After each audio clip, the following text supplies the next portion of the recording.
നമുക്കിന്ന് ചോറിൻ്റെ കൂടെ കഴിക്കാൻ പറ്റിയ വളരെ ടേസ്റ്റി ആയിട്ടുള്ള ഒരു കറി ഉണ്ടാക്കാം. അപ്പോൾ ഇത് നമ്മൾ സദ്യ റെസിപ്പിയിലും ഉൾപ്പെടുത്താൻ പറ്റിയ ഒരു കറിയാണ് നമ്മുടെ ചേനയും കായും ചേർത്തിട്ടുള്ള എരിശ്ശേരി. അപ്പോൾ കർക്കിടകം 1-ാം തീയതിയായിട്ട് നോൺ വെജ് ഒന്നും വേണ്ടല്ലോ എന്ന് വിചാരിച്ചിട്ടാണ് ഒരു സദ്യ റെസിപ്പി തന്നെ ചെയ്യാൻ വെച്ചത്. പിന്നെ സദ്യ റെസിപ്പി അല്ലാതെ നമുക്ക് സാധാരണ ദിവസങ്ങളിൽ നമുക്ക് ചോറിന് കറിയായിട്ട് ഉണ്ടാക്കാം, കഞ്ഞിക്ക് കറിയായിട്ട് ഉണ്ടാക്കാം. അങ്ങനെ എല്ലാവർക്കും ഇഷ്ടപ്പെടുന്ന എളുപ്പത്തിൽ ചെയ്യാൻ പറ്റിയ റെസിപ്പിയാണ്. സ്റ്റെപ്പ് ബൈ സ്റ്റെപ്പായിട്ട് കുറച്ച് പ്രോസസ്സുകൾ ചെയ്യണം എന്നേ ഉള്ളൂ. പക്ഷേ ടേസ്റ്റ് നല്ലൊരു ടേസ്റ്റ് തന്നെയാണ്. നമുക്കിപ്പോൾ സാധാരണ ദിവസങ്ങളിൽ നമ്മൾ എന്ത് കറി ഉണ്ടാക്കുമെന്ന് ആലോചിക്കാറില്ല. അങ്ങനെ ആലോചിക്കുമ്പോൾ എളുപ്പത്തിൽ ഉണ്ടാക്കാൻ പറ്റിയൊരു ഒഴിച്ചുകറി എന്ന് പറയാം, ഇല്ലെങ്കിൽ എന്താ പറയാ, ഒരു കൂട്ടുകറി പോലെ എന്ന് പറയാം. പക്ഷെ കൂട്ടുകറി അല്ല കേട്ടോ, കൂട്ടുകറി വേറെ രീതിയിലാണ് ചെയ്യുക. കൂട്ടുകറി പോലെ എന്ന് മാത്രമേ ഞാൻ പറഞ്ഞിട്ടുള്ളൂ കേട്ടോ. അപ്പൊ ഇതിന്റെ അടിയിൽ കമന്റ്സ് വരരുത് കൂട്ടുകറി ഇങ്ങനെയല്ലല്ലോ എന്നുള്ളത്. ഇത് നമ്മുടെ എരിശ്ശേരിയാണ്. അപ്പൊ എരിശ്ശേരി പല രീതിയിൽ നമ്മൾ വെക്കാറുണ്ട്. മത്തങ്ങയും പയറും ചേർത്തിട്ടും, ചീര വെച്ചിട്ടും, ചക്ക വെച്ചിട്ടും. അതിൽ ഒരു എരിശ്ശേരിയാണിത്. ഈ ഒരു എരിശ്ശേരി ഉണ്ടാക്കിയിട്ടില്ലെങ്കിൽ നിങ്ങൾ എല്ലാവരും ഒന്ന് ഉറപ്പായിട്ട് ഉണ്ടാക്കി കഴിച്ചോളൂ, നന്നായിട്ട് ഇഷ്ടപ്പെടും. അപ്പൊ എങ്ങനെയാണ് നമ്മുടെ ചേന കായ എരിശ്ശേരി ഉണ്ടാക്കുന്നത് നോക്കാം.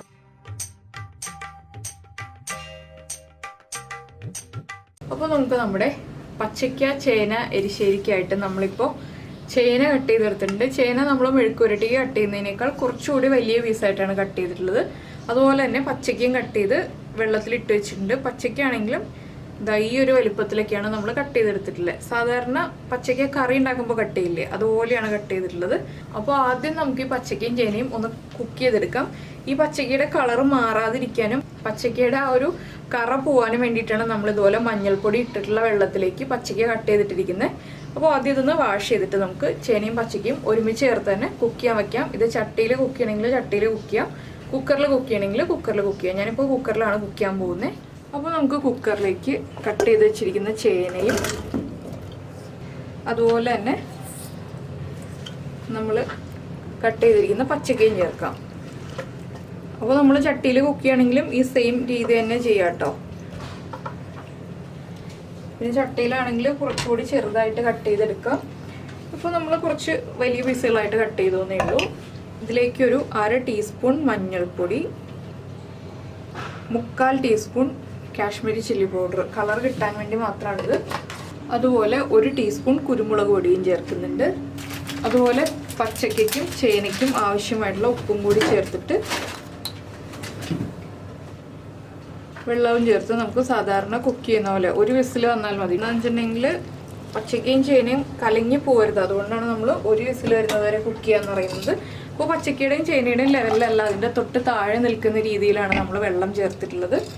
ഒരു 1.25 കപ്പ് വെള്ളം ഞാൻ ചേർത്തിട്ടുണ്ട്. ഇനിയിപ്പോൾ അതൊരു ഒരു വിസിൽ വരട്ടെ.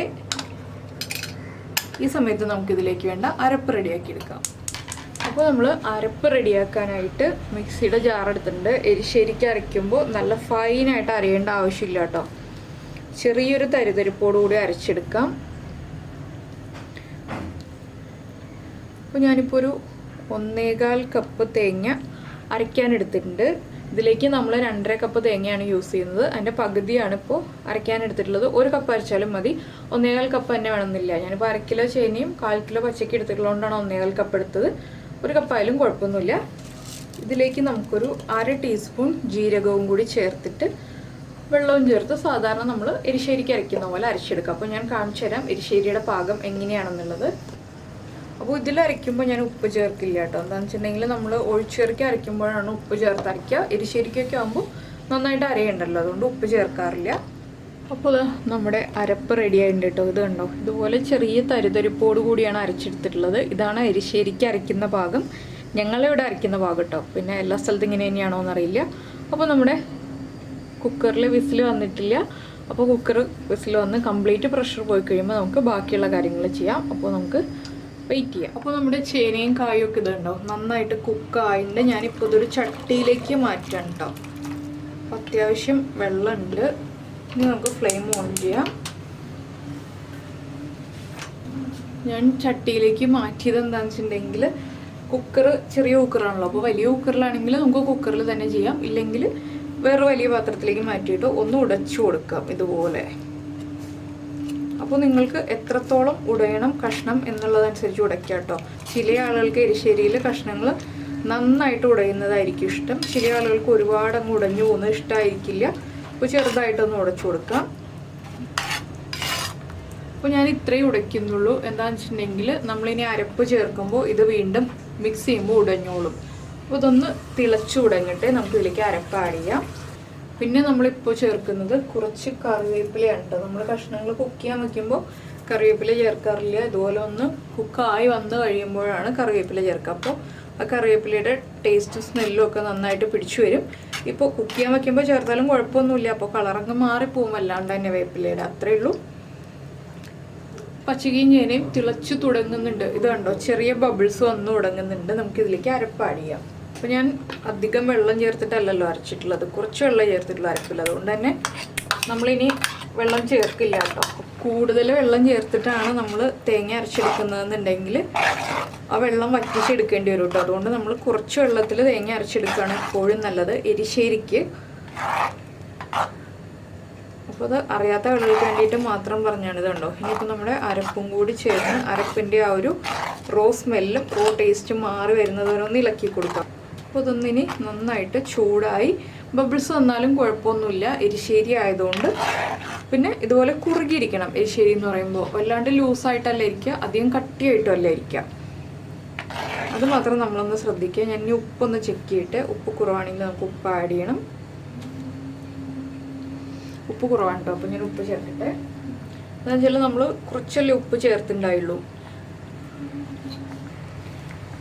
വീണ്ടും ഒന്ന് ഇളക്കി കൊടുക്കാം. അപ്പോൾ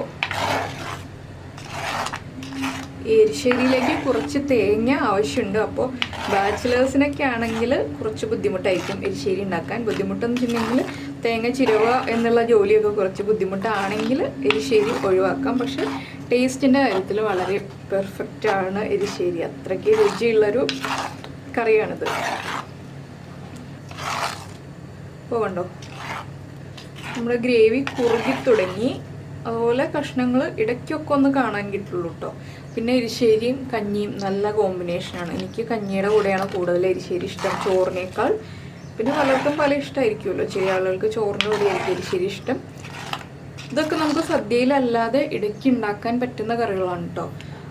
ഇന്ന് എന്ത് കറി ഉണ്ടാക്കും എന്ന് ആലോചിച്ച് തല പുകയ്ക്കുന്ന ദിവസങ്ങളിലൊക്കെ എളുപ്പത്തിൽ ഉണ്ടാക്കാൻ പറ്റിയ കറികളാണ്. സദ്യയിലാണെങ്കിൽ കൂടുതലായിട്ട് നമ്മുടെ ഇവിടെയൊക്കെ വിഷുവിനാണെങ്കിലും മത്തങ്ങ പയർ എരിശ്ശേരി, ഓണത്തിന് അങ്ങനെ എരിശ്ശേരി ഉണ്ടാക്കാറില്ല, കൂട്ടുകറിയാണ് കൂടുതൽ ഉണ്ടാക്കുക. അപ്പോൾ അത് ഓരോ സ്ഥലങ്ങളിലെ രീതി അനുസരിച്ച് വ്യത്യാസം വരാം. അപ്പോൾ നമ്മുടെ അരപ്പൊന്ന് ചൂടായിട്ടുണ്ട്. ഇത്രയും മതി കേട്ടോ. 1 മിനിറ്റ് ഞാൻ കുക്ക് ചെയ്തിട്ടുള്ളൂ. ഇനിയിപ്പോൾ ഈ ചട്ടിയുടെ ചൂടിലിരുന്നിട്ട് തന്നെ ഒന്നുകൂടി ഒന്ന് കുക്കായിക്കോളും. ചട്ടിക്ക് നല്ല ചൂടുണ്ടല്ലോ. ഈ സമയത്ത് നമുക്കിനി എരിശ്ശേരി എന്ന് പറയുമ്പോൾ എല്ലാവർക്കും അറിയാവുന്നതാണ്, വറുത്തെരിശ്ശേരിയാണ് നമ്മളെപ്പോഴും ഉണ്ടാക്കുക. അപ്പോൾ ഇനി ഇതിലേക്കുള്ള വറവ് റെഡിയാക്കാം. അപ്പോൾ നമ്മുടെ ചീൻചട്ടി ചൂടായിട്ടുണ്ട്. നമുക്ക് ഇതിലേക്ക് വെളിച്ചെണ്ണ ആഡ് ചെയ്യാം. കുറച്ച് വെളിച്ചെണ്ണ കൂടുതലായിട്ട് ചേർക്കണം. എന്താ വെച്ചാൽ നമ്മുടെ തേങ്ങയും കൂടി നമുക്ക് വറുത്തെടുക്കാനുള്ളതാണ് ഇതിലേക്ക്. ഇപ്പോൾ നമ്മുടെ വെളിച്ചെണ്ണ ചൂടാവുന്നുണ്ട്. നമുക്കിതിലേക്ക് കടുക് ആഡ് ചെയ്യാം. ഒരു 1.25 ടീസ്പൂൺ കടുക് ചേർക്കുന്നുണ്ട്. കടുകൊന്ന് പൊട്ടി വരട്ടെ. ഇപ്പോൾ ഇതാ നമ്മുടെ കടുക് പൊട്ടി തുടങ്ങുന്നുണ്ട്. ഞാൻ ഇനി ചേർക്കുന്നത് ഇതുപോലെ നമ്മൾ ഉള്ളി റൗണ്ടിൽ കട്ട് ചെയ്ത് വെച്ചിട്ടുണ്ട്. അപ്പോൾ ഇതൊക്കെ കുറച്ച് ഉള്ളി കൂടുതലായിട്ട് തന്നെ ചേർക്കാം കേട്ടോ. എന്താണെന്ന് വെച്ചാൽ ആ ഒരു ട്രഡീഷണൽ ടേസ്റ്റ് കിട്ടാൻ വേണ്ടിയിട്ടാണ് കുറച്ച് കൂടുതലായിട്ട് തന്നെ ചേർക്കുക എന്ന് പറയുന്നത്. ഞാനിപ്പോൾ ഒരു 8 ഉള്ളി എടുത്തിട്ടുണ്ട്. വലിയ ഉള്ളിയായിരുന്നു, അതുകൊണ്ടാണ് 8 എണ്ണം എടുത്തിട്ടുള്ളത്. കടുക് പൊട്ടി കഴിയുമ്പോൾ നമുക്ക്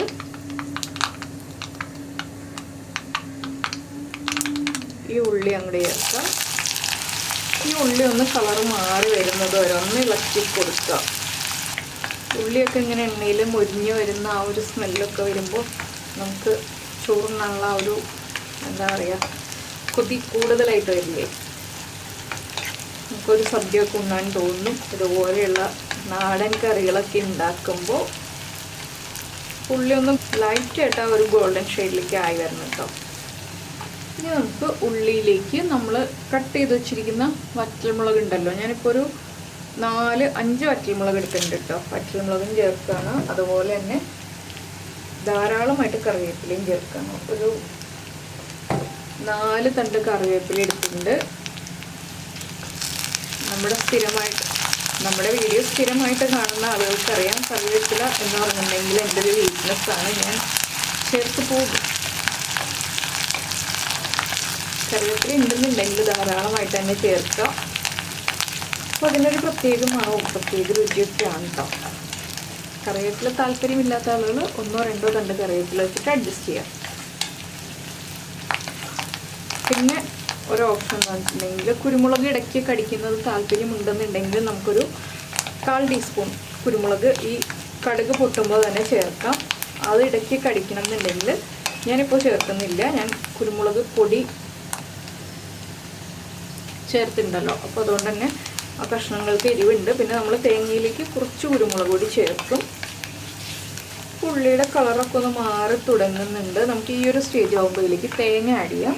ഞാനിപ്പോൾ 1/4 കപ്പ് തേങ്ങ തന്നെയാണ് ഇതിലേക്കും ചേർക്കുന്നത്. നമ്മൾ വറവ് ചേർക്കുമ്പോഴും അതുപോലെ തന്നെ അരപ്പിലേക്കും 1/4 കപ്പ്, അങ്ങനെയാണ് നമ്മൾ 2.5 കപ്പ് തേങ്ങ എടുത്തത്. ഇനിയിപ്പോൾ ഈ തേങ്ങയുടെ കളറൊന്ന് മാറി വരുന്നത് വരെ നമ്മൾ ഹൈ ഫ്ലെയിമിൽ തന്നെ വെച്ചിട്ട് ഇളക്കി കൊടുക്കുക കേട്ടോ. ഇത് കട്ടിയുള്ള പാത്രത്തിലാണ് നമ്മളിത് ഫ്രൈ ചെയ്യുന്നതെങ്കിൽ ഹൈ ഫ്ലെയിമിൽ തന്നെ വയ്ക്കാം. കട്ടി കുറഞ്ഞപ്പോൾ അടിഭാഗം കനം ഇല്ലാത്ത പാത്രങ്ങളാണെന്നുണ്ടെങ്കിൽ ലോ ഫ്ലെയിമിൽ വയ്ക്കുക, ഇല്ലെങ്കിൽ തേങ്ങ വേഗം കരിഞ്ഞു പോകും. ഇനിയിപ്പോൾ ഇതിങ്ങനെ ഇളക്കിക്കൊണ്ടിരിക്കുക. അതൊന്ന് ഫ്രൈ ആയി വന്നിട്ട് നമ്മൾ ബാക്കിയുള്ള കാര്യങ്ങളൊക്കെ ആഡ് ചെയ്യുള്ളൂ. അപ്പോൾ ഇതാ നമ്മുടെ തേങ്ങയുടെ കളറൊക്കെ ഒന്ന് മാറി വരുന്നുണ്ട് കേട്ടോ. ഇനിയിപ്പോൾ ഞാൻ ഫ്ലെയിം കുറയ്ക്കുകയാണ്. ഇതിലേക്ക് ഇനി ചേർക്കുന്നത് ഒരു 1/2 ടീസ്പൂൺ മഞ്ഞൾപ്പൊടി ചേർക്കാം. അതുപോലെ തന്നെ ഒരു 1/4 ടീസ്പൂൺ കുരുമുളക് പൊടിയും കൂടി ചേർക്കുന്നുണ്ട് കേട്ടോ. ഇത് ഓപ്ഷണലാണ്. കുരുമുളക് മുഴുവനായിട്ട് ചേർക്കുന്നുണ്ടെങ്കിൽ കുരുമുളക് പൊടി ചേർക്കേണ്ട ആവശ്യമില്ല. ഇനി നമുക്ക് മഞ്ഞൾപ്പൊടിയുടെയും കുരുമുളക് പൊടിയുടെയും ആ റോ സ്മെല്ലൊന്ന് മാറി വരുന്നത് വരെ ഇളക്കി കൊടുക്കാം. അപ്പോൾ ഈ ഒരു എരിശ്ശേരി എന്ന് പറഞ്ഞിട്ടുണ്ടെങ്കിൽ നമ്മൾ ചേന ഉപയോഗിച്ചുള്ള റെസിപ്പീസൊക്കെ ചെയ്യാൻ ഏറ്റവും നല്ലൊരു സമയമാണ് കേട്ടോ ഇത്. ഈ മിഥുനം കർക്കിടക മാസങ്ങളിലാണ് നമ്മുടെ ചേന നന്നായിട്ട് കുക്കായി കിട്ടുക. അപ്പോൾ തിളയ്ക്കുമ്പോൾ തന്നെ വേവെന്ന് പറയില്ല, അതുപോലെ വെന്ത് കിട്ടുന്നത്. പിന്നെ അല്ലാത്ത സമയങ്ങളിലാണെങ്കിൽ ചിലപ്പോൾ 2-3 വിസിൽ വന്നാലേ ചേന കറക്റ്റായിട്ട് കുക്കായി വരുള്ളൂ. ഈ സമയത്തൊക്കെ ഒന്ന് തിളച്ചിട്ടുണ്ടെങ്കിൽ തന്നെ ചേന കുക്കാവും. പിന്നെ ഞാൻ കുക്കറിൽ കുക്ക് ചെയ്തത് എന്താണെന്ന് വെച്ചിട്ടുണ്ടെങ്കിൽ ചട്ടി താഴെയായിരുന്നു, ചട്ടി എടുക്കാൻ പോകാൻ സമയം കിട്ടിയില്ലായിരുന്നു. അപ്പോൾ ഞാൻ കുക്കറിൽ കഷ്ണങ്ങളൊക്കെ കുക്ക് ചെയ്ത് വെച്ചിട്ട് ചട്ടി പോയിട്ട് എടുക്കാമല്ലോ വെച്ചിട്ടാണ് കുക്കറിൽ വെച്ചത്. അതുകൊണ്ടാണ് ചട്ടിയിൽ കുക്ക് ചെയ്താലും കുഴപ്പമില്ല എന്ന് പറഞ്ഞത്. ഇതൊന്ന് കുക്കായി വരുമ്പോൾ നമുക്ക് ഫ്ലെയിം ഓഫ് ചെയ്യാം കേട്ടോ. ഇനിയിപ്പോൾ അധികം ജോലികളൊന്നുമില്ല, നമ്മളിതെല്ലാം ചേർത്തൊന്ന് മിക്സ് ചെയ്യാന്നേ ഉള്ളൂ. അപ്പോൾ കുറച്ചെടുത്ത് മാറ്റി വയ്ക്കുന്നുണ്ട്. ലാസ്റ്റ് ഒന്ന് മേളിൽ ഗാർണിഷ് ചെയ്യാനായിട്ട് ഈ തേങ്ങയും കൂടി ചേർത്താൽ എരിശ്ശേരി പെർഫെക്റ്റ് ആവുള്ളൂ. എരിശ്ശേരിയുടെ ടേസ്റ്റ് തന്നെ കറക്റ്റ് ആവുള്ളൂ. ഇതിൽ ബുദ്ധിമുട്ട് വിചാരിക്കരുത്. തേങ്ങ ഇതുപോലെ ഒന്ന് ഫ്രൈ ചെയ്ത് ചേർക്കാനായിട്ട്. അത് എല്ലാ എരിശ്ശേരിക്കും ടേസ്റ്റ് കൂട്ടുന്നത് ഈ ഒരു തേങ്ങ ഫ്രൈ ചെയ്ത് ചേർക്കുമ്പോഴാണ് കേട്ടോ. അപ്പോൾ ഞാനിനി കുറച്ചെടുത്ത് മാറ്റി വയ്ക്കട്ടെ നമ്മുടെ ഫൈനൽ ഗാർണിഷ് ചെയ്യാനായിട്ട്. ഇത് നമുക്ക് നമ്മൾ റെഡിയാക്കി വെച്ചിരിക്കുന്ന എരിശ്ശേരിയിലേക്ക് മിക്സ് ചെയ്യാം. അപ്പോൾ ഞാൻ ഇതാ നമ്മുടെ തേങ്ങ വറുത്തത് ഈ എരിശ്ശേരിയിലേക്ക് ചേർക്കുകയാണ്.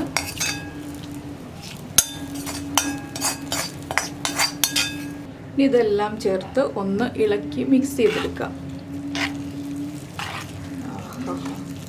നല്ല തിക്കായി വന്നിട്ടുണ്ട് എരിശ്ശേരി. കട്ടയായി പോയിട്ടില്ല, പക്ഷെ കറക്റ്റ് പാകമായി വന്നിട്ടുണ്ട്. പിന്നെ നമുക്കൊന്ന് ഉപ്പ് ചെക്ക് ചെയ്യണം. ഉപ്പ് കുറവാണെങ്കിൽ ഉപ്പ് ആഡ് ചെയ്ത് കൊടുക്കണം. അപ്പോൾ നിങ്ങൾ ചേർക്കുമ്പോൾ തേങ്ങ മുഴുവനായിട്ട് തന്നെ ചേർത്തോളൂ കേട്ടോ. ഞാനിതിപ്പോൾ ഫോട്ടോയിൽ ഒരു ഭംഗി ഉണ്ടാവാൻ വേണ്ടി മേളിലിടാനായിട്ട് അങ്ങനെ വെച്ചു എന്നേ ഉള്ളൂ. അവസാനം ഫോട്ടോ ഒക്കെ എടുത്ത് കഴിയുമ്പോൾ വീണ്ടും ഇതിലേക്ക് തന്നെ ചേർത്തിട്ട് എല്ലാം ചേർത്ത് ഒന്നുകൂടി ഒന്ന് മിക്സ് ചെയ്യും.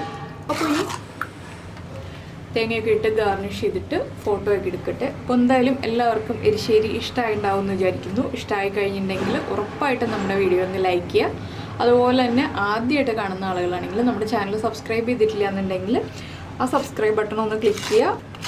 ഒപ്പം തന്നെ ആ സബ്സ്ക്രൈബ് എന്നുള്ള ബട്ടൻ്റെ റൈറ്റ് സൈഡിലുള്ള ബെല്ലൈക്കണും കൂടെ ഒന്ന് ക്ലിക്ക് ചെയ്യുക കേട്ടോ. അപ്പോൾ ഞാൻ എല്ലാ ദിവസവും വീഡിയോ അപ്ലോഡ് ചെയ്യുമ്പോൾ നിങ്ങൾക്ക് നോട്ടിഫിക്കേഷൻ വരും. ബെല്ലൈക്കൺ ക്ലിക്ക് ചെയ്തില്ല എന്നുണ്ടെങ്കിൽ നോട്ടിഫിക്കേഷൻ വരില്ല കേട്ടോ. അതുകൊണ്ടാണ് അത് എടുത്ത് പറയുന്നത്. അപ്പോൾ നമുക്ക് നമ്മുടെ അടുത്ത റെസിപ്പിയുമായിട്ട് അടുത്ത ദിവസം കാണാം. ബൈ.